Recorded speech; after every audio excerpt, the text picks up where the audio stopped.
And I tried hard to be proud of my service, but all I could feel was shame. And racism could no longer mask the reality of the occupation. These were people, these were human beings. I've since been plagued by guilt anytime I see an elderly man, like the one who couldn't walk, who we rolled onto a stretcher and told the Iraqi police to take him away.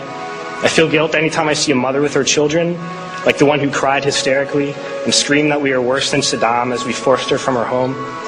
I feel guilt anytime I see a young girl, like the one I grabbed by the arm and dragged into the street.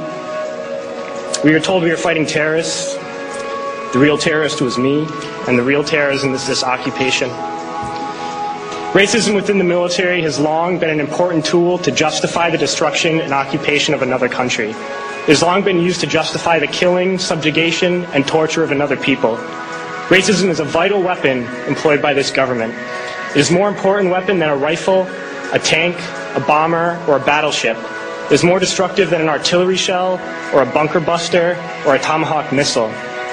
While all those weapons are created and owned by this government, they are harmless without people willing to use them. Those who send us to war do not have to pull a trigger or lob a mortar round. They do not have to fight the war, they merely have to sell the war. They need a public who is willing to send their soldiers into harm's way. They need soldiers who are willing to kill and be killed without question. They can spend millions on a single bomb, but that bomb only becomes a weapon when the ranks in the military are willing to follow orders to use it. They can send every last soldier anywhere on earth, but there will only be a war if soldiers are willing to fight. And the ruling class, the billionaires who profit from human suffering, care only about expanding their wealth, controlling the world economy. Understand that their power lies only in their ability to convince us that war, oppression, and exploitation is in our interest. They understand that their wealth is dependent on their ability to convince the working class to die to control the market of another country. And convincing us to kill and die is based on their ability to make us think that we are somehow superior.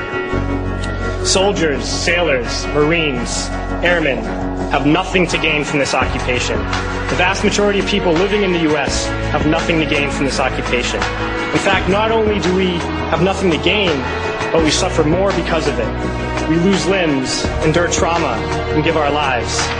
Our families have to watch flag-draped coffins lowered into the earth. Millions in this country without health care, jobs, or access to education must watch this government squander over $450 million a day on this occupation.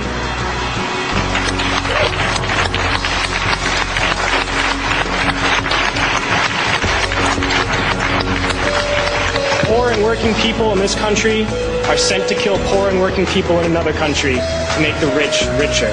And without racism, soldiers would realize that they have more in common with the Iraqi people than they do with the billionaires who send us to war.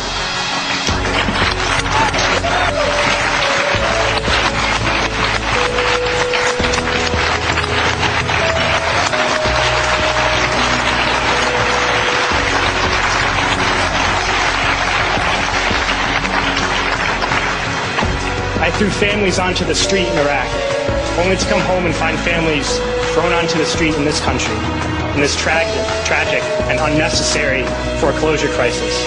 We need to wake up and realize that our real enemies are not in some distant land. They're not people whose names we don't know and cultures we don't understand. The enemy is people we know very well and people we can identify. The enemy is a system that wages war when it's profitable. The enemy is the CEOs who lay us off from our jobs when it's profitable. It's the insurance companies who deny us health care when it's profitable. It's the banks who take away our homes when it's profitable. Our enemy is not 5,000 miles away. They are right here at home. If we organize and fight with our sisters and brothers, we can stop this war, we can stop this government, and we can create a better world.